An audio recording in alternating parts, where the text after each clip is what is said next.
Okay, so hello everybody, and funny story. This is actually usually I am very adapted, very professional at this, but this article was the very first time I was about 10 minutes into the video and I didn't even have my microphone actually plugged into my computer. It doesn't matter anyway because we were just before the halfway point of this article, and for reasons you're about to see, it's still interesting to read on like a second attempt, but yeah, that's like the first time since I've been doing this that I, like, nearly a year and a half now, I've actually forgot to plug my mic in. So yeah, it's one of those things that happens. Speaking of things that happens, she came for quick.jpg is here because apparently this article is deemed boring and needs more images. Make it better by inserting some of Chris's shitty drawings. Now that we've done all that, shut up and buy my toys, please. Chris to a potential customer. Which, like I've mentioned this before, have you ever known Coca-Cola or some of these other brands saying shut up and drink me? You know, have you ever come across an ad that is so blatantly aggressive and demanding? And do you think stuff like that ever works? No is the right answer. So, let's get started. While dealing with Chris, trolls often experience his unique form of negotiation. Due to a severe sense of entitlement, a lifetime of coddling, and other factors beyond his control, Chris has no grasp of how to compromise and often fails to understand what sort of bargaining position he's in. Often trolls blackmailing Chris will find him making demands of them as if he were the one with leverage. Conversely, some have experienced the oddity of having Chris run away from a situation where he was purposely given the upper hand. When it comes to dealing with Chris directly, something you probably shouldn't do unless there was any way you could avoid it whatsoever, one can only expect that he will always take the path of least resistance, even if it doesn't benefit him. And for examples, the concept of compromise. Negotiation is based on compromise. Both parties must work together and make concessions to each other to find the best possible solution to their problems in a satisfactory manner. Chris clearly doesn't understand this, and arguably cannot understand this. Given his severely stunted ability to understand that other people have thoughts and opinions that differ from his own, being completely egocentric, Chris believes that in any exchange, both parties must share the same viewpoint, that is, his own. Chris can't stand any form of prolonged confrontation and quickly tires if his demands aren't met exactly as he has made them. On numerous occasions, Chris has tried to negotiate either by making ridiculous demands or outright refusing to give anything up, or do anything at all for that matter.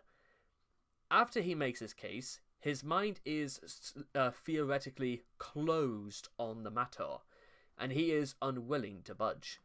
When further pressed, he often shuts down completely and walks away from the table, into the waiting arms of his PlayStation 3. Other times, Chris just asks whoever he has bothered if both of them can just forgive and forget. Chris, this is not Care Bears and it's definitely not Sesame Street, so no, they won't just do that. Chris burns down an entire children's hospital and tells the parents to forgive and forget. He said this to Michael Snyder when asking about being unbanned from the gameplace 2 years after his original ban. That may be somewhat understandable, but Chris also tried the same excuse a day after he doxed Mr. Smith. It's worth stating that Chris once claimed Bob was a very strong negotiator, and that Bob used to have better negotiation skills. Given their history of feuds with authority on Chris's behalf, it's safe to assume where his approach to conflict solving, and that's putting it charitably, had come from. Or we can point out where it sort of came from, and where it didn't sprout and eventually died somewhere in the darkness, presumably in the same closet that Chris was locked in, surrounded by toys in darkness. Some say Chris is still locked in that closet. Sorry, moving on. Chris's attempted negotiations. 1. Mary Lee Walsh. Mary, I've slept on it, and I have realized that note hanging is not the way to get attention. and I don't really want to meet with either you nor Susan, no offense, I'll tell you what, let's forget the meeting, and if you allow my newsletter to stay in distribution, I would do all of the following. I will never hang notes on the wall again. I'll consider stopping my silent treatment on Susan. I'll consider, by the way, that I would stop him immediately and say that, Chris, you kind of have to, you're mature and you apologize to Susan. Notice how Chris does not even say apologize for anything like that. It's more about how can we get Chris to worm his way in without actually having to say anything was his fault. I'll consider knocking you and Susan up my scale of respect, each by 2 points. 0 equals no respect, 10 equals respect. Outside of, the phrasing of knocking up, but let's get to the crux of this. One of the earliest examples of Chris's attempts at negotiations are in emails between Mary Lee Walsh and himself. Shortly after she arranged a meeting to discuss his relationship soliciting on campus, instead of just apologizing, Chris vowed to never hang notes on the wall again, and to consider stopping my silent treatment of Susan Hannifin, a PVCC guidance counsellor. In exchange for letting him continue distributing his newsletter and cancelling the meeting, to further sweeten the deal, Chris offered to knock Walsh and Susan up my scale of respect each by 2 points. Ignoring the horrible choice of words in regards to knocking up 2 of his female superiors, Chris believed that an imaginary measurement of his personal opinion was a extremely important bargaining chip. This is an example of how Chris behaves in negotiations, where he wants something from another person by offering minimal effort on his part, but expecting full returns from the other party. About 5 years later, after the conflict resulted in temporary expulsion, Chris expressed interest in putting aside his differences with Walsh. After graduating 3 years prior, mind you, but, let's say the 4 counts, I guess. However, rather than admit to repeated misconduct on campus, up to and including aggression towards her, he focused squarely on designing a villain bearing her name as something to be remorseful of, leading to Chris personally delivering a hand-framed apology drawing to the PVCC, when he could have easily tried contacting her by email, provided she hadn't blocked his address.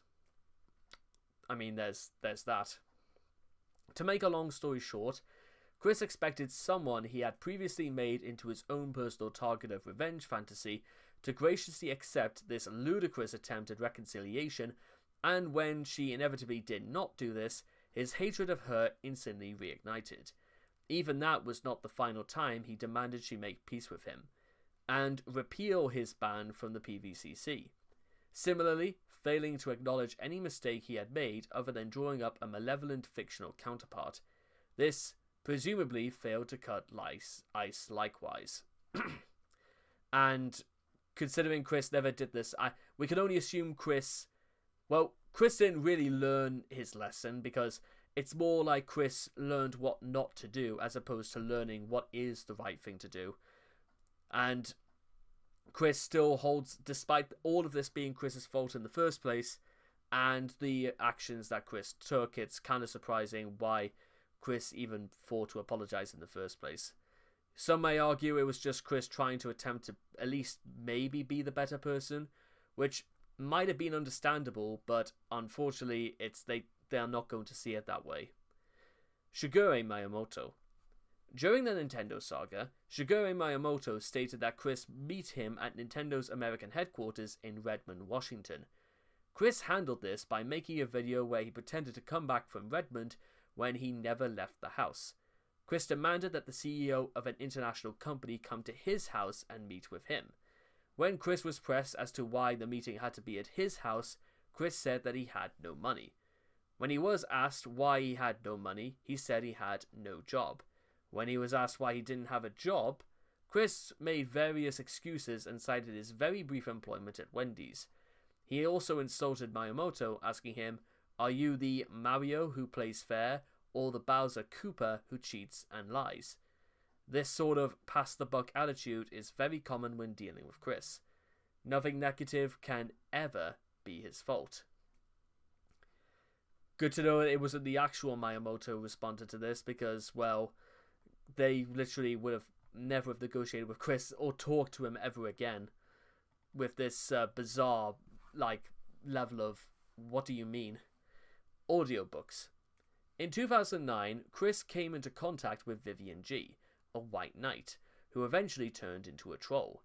Vivian was very helpful to Chris at first, but Chris refused to hear any of her input. As a result, their relationship soured, and Vivian started a popular Sonshu parody audiobook that Chris despised. Chris ranted and raved, demanding that the audiobooks be removed, and when they were not, as they never were going to be, 1 month later, Chris quickly changed his tune. After taking out a copyright on the name Sonichu, Chris believed he now and magically had magical copyright powers and demanded that Vivian give him 25% of all the profits she made from the audiobooks, which was $0, by the way. Overnight, something that he made death threats over because because they were not only welcome but highly sought after. And Chris, again, never suspected the idea that they were just lying about this, because I don't even know or even can begin to guess what YouTube monetization was back in 2009, if it was even a thing. When was, actually, I'll tell you what, I'm gonna look this up right now. I'm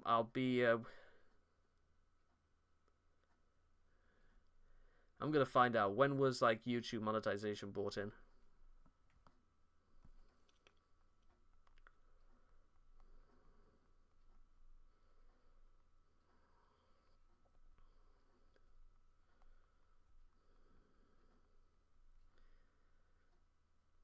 December 2007, with the launch of the YouTube Partner Program, allowing channels. Okay, there we are.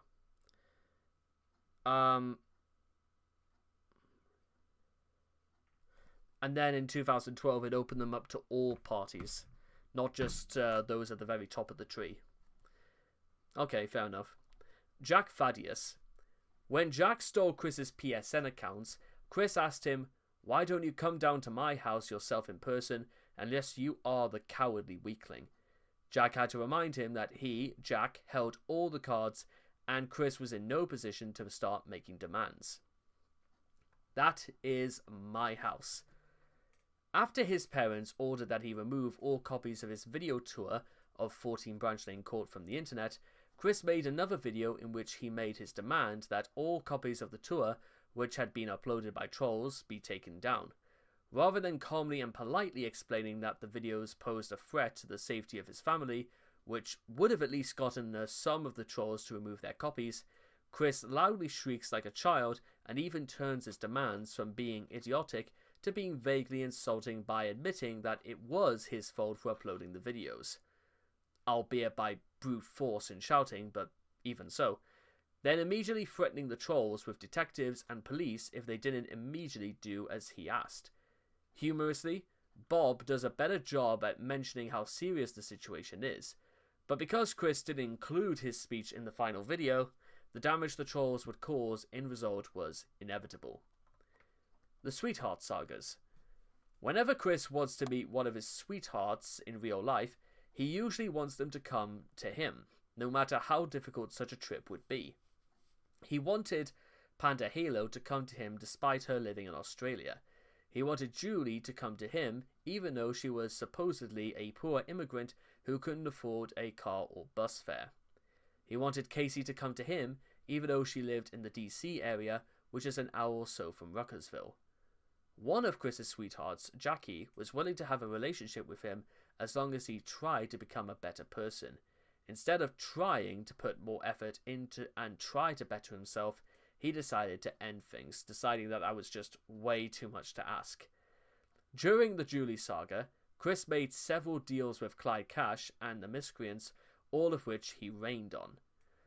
In the first deal, Chris agreed to do a video where he came out of the closet to save Julie's life. In the first take, he called himself a Gabian, which was done so that he could somehow say he was gay without actually calling himself gay. He did a second take where he clearly stated he was being forced to say he was gay. When he finally did call himself a homosexual, he mumbled it and stated he was gone. The second deal was that Chris would clean his room to save Julie's life, and that he would do a video to prove it was clean. To avoid having to clean his room, he merely pushed some of his stuff aside and filmed his floor for 30 seconds before he did his captain's log. The final deal resulted in the infamous Julie reveals herself call. Blue Spike, as both Julie and her kid brother Max, had gained access to Chris's PSN account. In the guise of Max, he offered Chris an ultimatum: the PSN and Yahoo accounts or Julie. In a conversation before the call, Chris told Max that he chose Julie, believing that, like in the movies and TV, he would get both back for making the right choice. Right when Max put Julie on, Chris immediately asked her to get his PSN and Yahoo back. Failing that, he tried to guilt Max into giving it back to him. In the main call, Max gives Chris one last chance to change his choice. He sticks with Julie despite the hold that his PSN account has over him.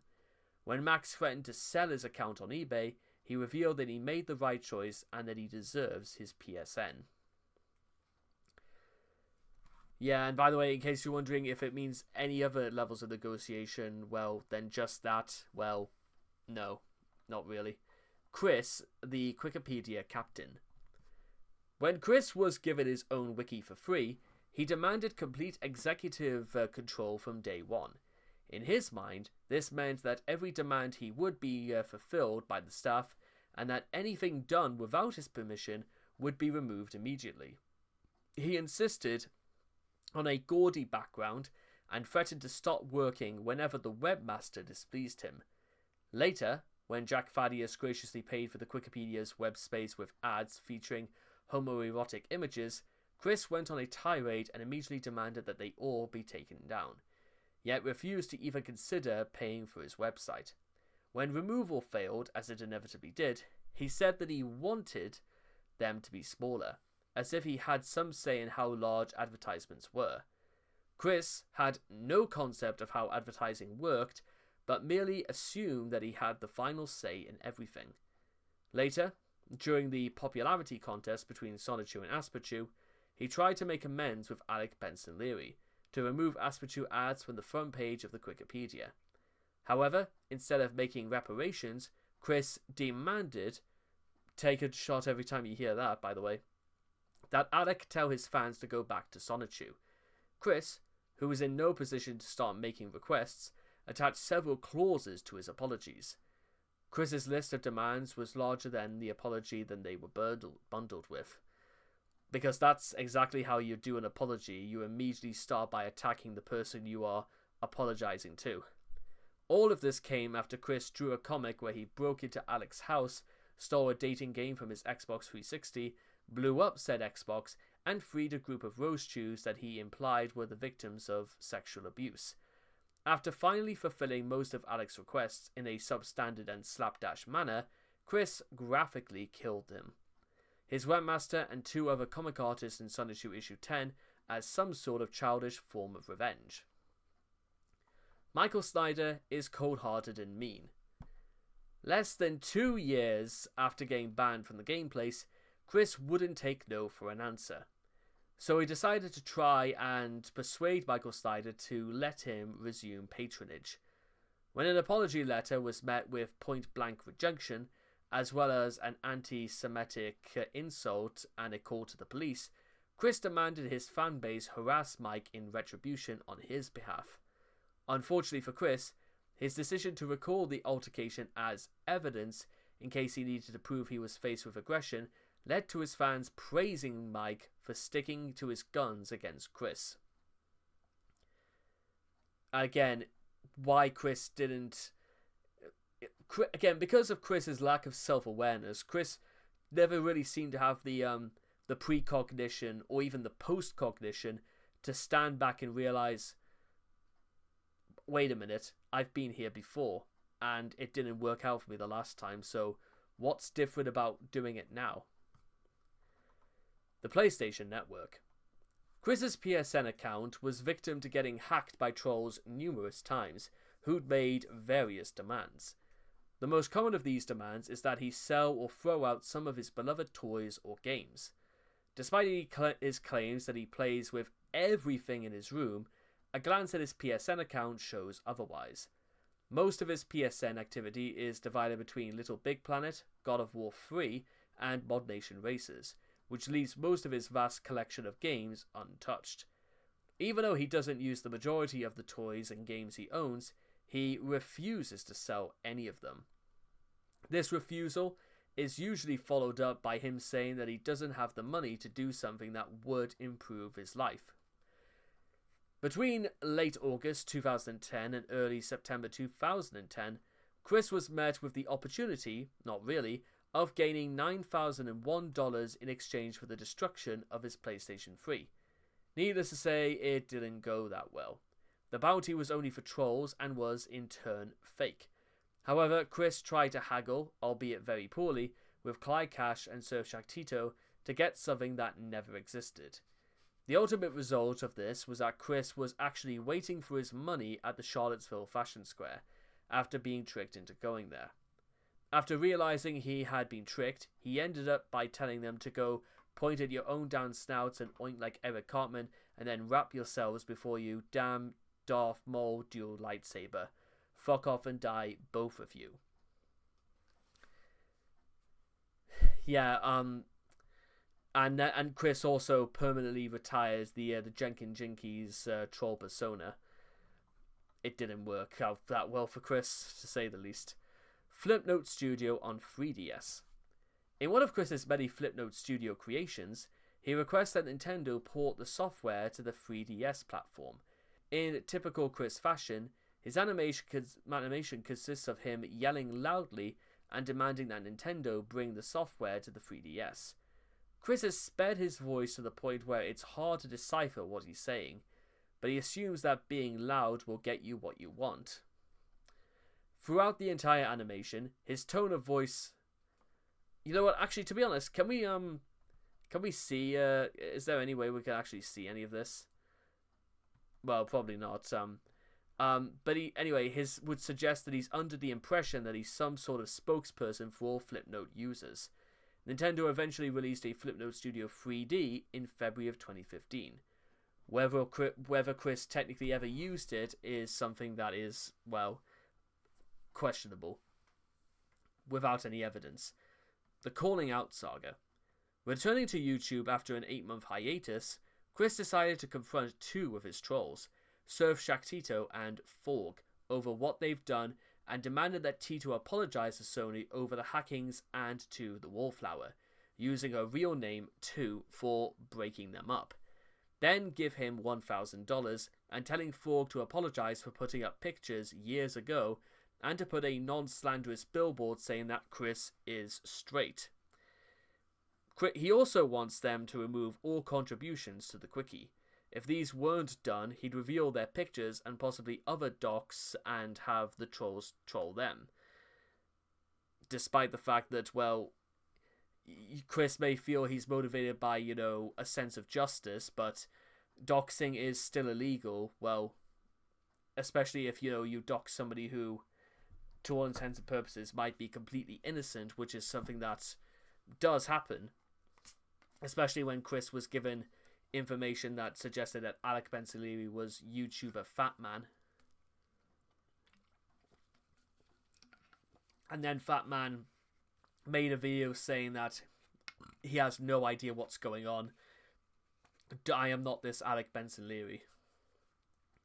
Unlike the incident involving Clyde Cash, resulting in a very poorly made decision, Chris honestly believed he had the upper hand and could finally get payback for some of the trolling. However, what he wasn't doing wasn't a negotiation, but an extortion, expecting these goals to be completed or they were to suffer the consequences, with Chris doing nothing on his part. eBay and Craigslist sales. Chris's idea of salesmanship is interesting, to say the least. He attempts to sell mostly old, broken, or worthless items, and tends to demand many items, many times the item's actual value in exchange, often non-negotiable. An early example was his attempt to sell an ancient television on Craigslist, demanding $250 for a piece of junk he'd be lucky to see a tenth of that sum. Since then, he has become a much more prolific e-merchant. He whittled away 2014, charging thousands of dollars for his art on eBay, showing that he is still delusional enough to vastly overestimate his e-fame and artistic talents. Similarly, he tried to sell his late father's replica of a Stradivarius violin for almost $100,000. $100,000 for a replica. Let me remind you. As if he believed that a violin with a manufactured label saying it was made in the 1950s on its interior could be the real thing. He even attempted to sell his and his mother's ancient, barely functioning cars. Typical of Chris, he's demanded thousands of dollars for cars which are worth maybe a few $100 as scrap. He also characteristically demanded that the deal in question is of a no-haggle nature, even when settling unrealistic asking prices on sites where haggling is often the norm. And as I said previously, Chris could have earned far more money from the cars if he literally sold them off as spares to, garages or places where they probably required them, or do what they literally did on, Top Gear, where you remove the engine and you removed out the seats and you turned it into furniture. Which, that seems a lot more practical as a means of a solution. Because who wouldn't want a V8 engine as the basis for it's almost like an art stand as well. I mean, it's certainly far more practical and useful than, try to sell the whole... And you know what? While we're here, I've got a better idea.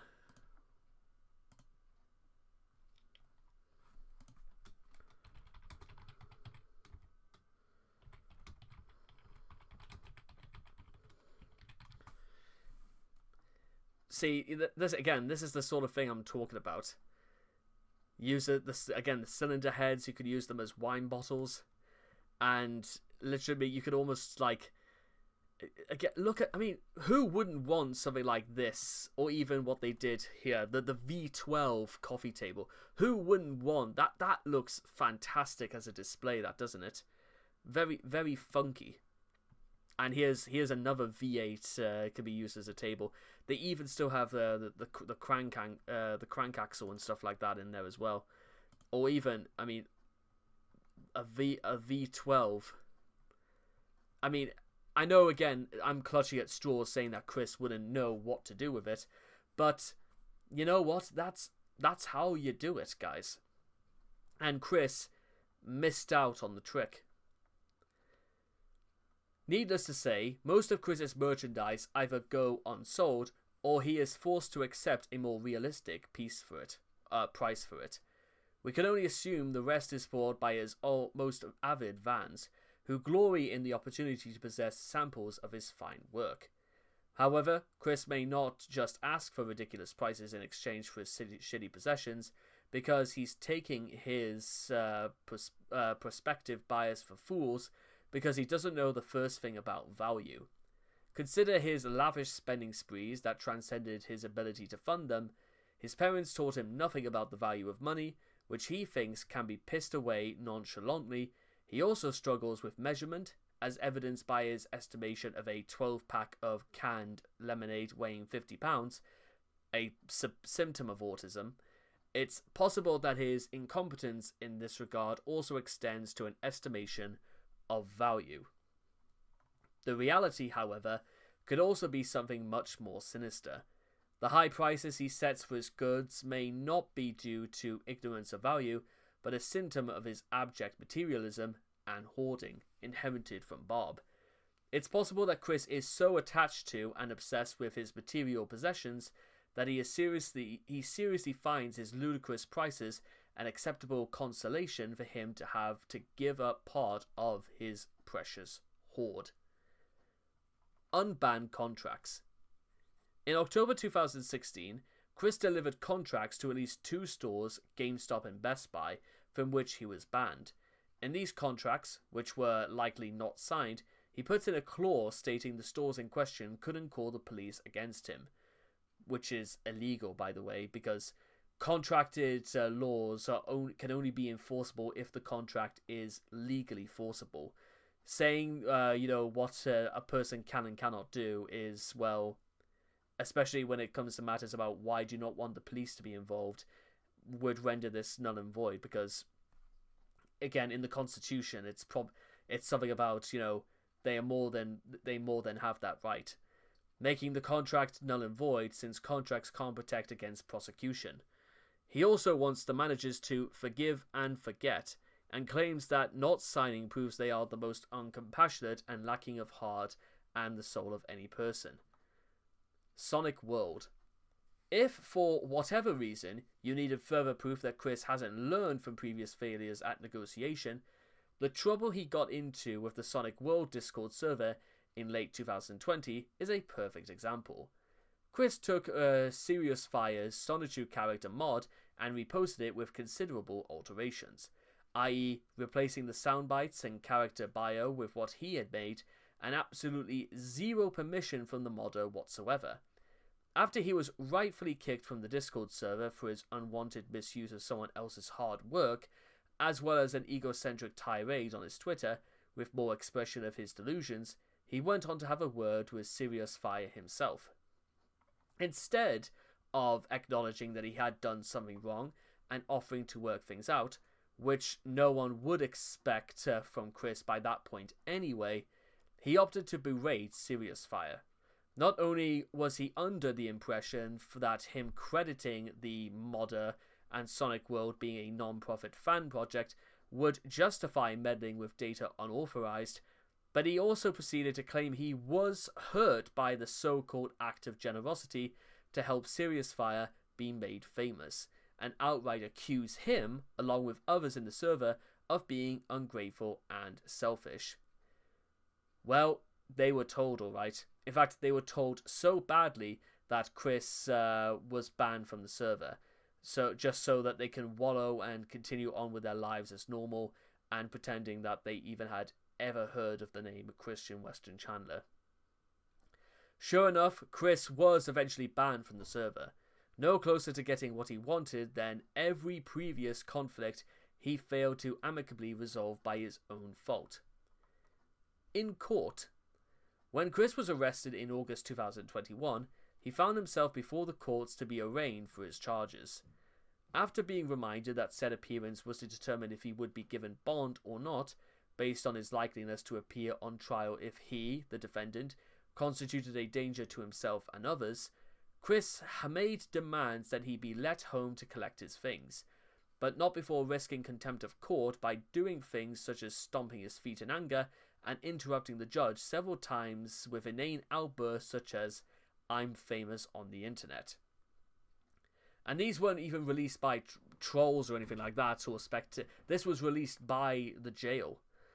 Needless to say, the judge was not impressed with this petulant behaviour, and ruled that Chris would be held without bond until his preliminary hearing on the 16th of September 2021. I will cover these things in more detail when I come to part 86. Attempting negotiations with Chris. Simona. Evan created Simonshu as a joke, giving permission to use him in the comic. But then, Chris decided to instead make his own female version named Simona Rosechu. This, along with Chris openly lying that he was given permission to alter the character, roused Evan's ire considerably and started a long fight for the future of a recolor OC. Evan demanded that Chris remove Simona from the comic, and Chris naturally was tenacious in his attempts to prevent Simona from meeting her untimely demise. At first, Chris simply ignored Evan's orders. Then, after plans to include Simonshu as Simona's brother didn't appease Evan, Chris later contrived a new excuse to disregard the wishes of a perceived foe and keep what rightfully was not his. That Simona was happy living in Quickville with a boyfriend, and it would be a cruel violation of her rights to kill her for good. Evan quickly further demands, but Chris continued to dig in his heels, even nonchalantly explaining his egocentric delusions to Alec Benson Leary. In an attempt to justify sparing a stolen OC, only after considerable arguments and the Wikipedia eventually getting shut down by force, did Chris finally budge, and even then, it amounted to no more than a toilet explosion as her cause of death. Hence the expression, when shit hits the fan. And to say nothing of the revenge Chris graphically dished out to fictionalized portrayal of Evan afterwards. Chris's tactics, ignoring reality. Certainly up there. Chris is not the first, but then again, Chris is not Deng Xiaoming or Chow Mei Wing or anything like that. You know, proper lunatics. Because by the way, I think it was Deng Xiaoming was the one who was led ultimately by his dreams. Actually, to be honest, that doesn't sound all unfamiliar to Chris. When Chris is faced with a task requiring any effort on his part, no matter how minimal, or involves something that does not benefit him, he completely ignores it. Chris automatically disregards anything that will not benefit him immediately, or almost immediately. The hardest part of negotiating with Chris is that, if you make a demand and he does not agree to, he shuts down. Like a spoiled infant, Chris will not even deal with something that isn't self-serving and easy. On the other hand, when you have something Chris wants, Chris will not give up until he has acquired it. On his terms, when the road to the reward has a sign that bluntly says Chris is not eligible, he will not attempt to get the reward anyway, or claim that the rules are discriminatory and unfair. Chris will pursue his goal thoughtlessly and simple-mindedly, expanding great resources in the process, often ignoring even the idea that he might not get what he wants. In the process, he frequently acts as if he has some sort of leverage, even in situations where this is manifestly not the case. He continuously makes demands of the Wikipedia's administrators, for instance, even though they had full control over the website and he had none. Also, whether you think it's due to being naive about how real-world humans work or a failed attempt at deliberate manipulation, Chris seems to assume that if it comes straight from his mouth in a situation where he accepts complete benefits, what he says would and should be immediately accepted by the other party, willfully ignoring literally anything to signify he is either true nor honest. His many apologies, for one thing, which he seems to think will make anyone denying him what he wants change their mind and let him live in a consequence-free lifestyle, which of course is largely because Chris actively defying established rules and norms for socially acceptable behaviour in the first place. So denying the reality of thing is one thing. Altering it, however, is quite different. In some instances, the rare ones that he does what he was instructed to do, anything said or done he feels slandered his good name, he will simply state are lies and instruct everyone to ignore them. Then will close his mind on the subject. This is bad for two reasons. By telling his fans to ignore the lies, he is alerting fans that are a little behind on what's happening with Chris of their existence, making more people see them than would have if he didn't acknowledge them. He is also showing he is aware of their existence, and still insisting that they are lies. As mentioned above, Chris will also expect any lie he makes in a conflict where he is hopeful to get something he wants to be taken at face value, no matter what. To name one specific case, whilst on the verge of facing legal action if he didn't stop using Simona in his comic, Chris claimed that he could have easily come up with the character entirely on his own, and later edited Simona's Wikipedia entry with a false statement that no OC theft ever occurred. Predictably enough, no one bought this lie. Delays. When Chris was to meet a requirement during a negotiation, most noticeably deadlines, he will explain that he is working on it. To Chris, saying this is an acceptable substitute for actual work, whether or not it is indeed working on it, if, in his own good time, Chris feels inclined to fulfill the deal. He'll submit whenever he wants to, regardless of the original agreement, well after the deadline. If the agreement was that he would receive something for the work done, he will demand it unceasingly, despite not holding up his end of the deal in any way, shape, or form. Even if Chris somehow agrees to a set of terms, he will try to get around them. If he agrees to give up something for someone, he will go behind that person's back to get it back so that he could have both. If he agrees to draw a comic, he will most likely do something easier, like making a video or write a blog entry, figuring that this counts as work. If he agrees to willfully slander himself, like calling himself gay for instance, he'll either mumble it so that it's incomprehensible, or he'll hide his face. So, the most we can certainly gather, now that we've brought negotiation to a close, is that, well, to sum up, if you really do want to get Chris to do something, but Chris has other thoughts on his mind, then you have to remind Chris that you've been paid, or this is not how it works in the real world, or Chris will just throw a tantrum, because even though Chris wants to be involved in the real world, has no concepts or anything beyond whatever he wants, and as long as he doesn't have to do any work for it whatsoever. It's only if it makes his life easier, and that's about it. And with all that being said and done, I will make all of your guys' life easier by leaving you for another video. So take care, and bye-bye for now.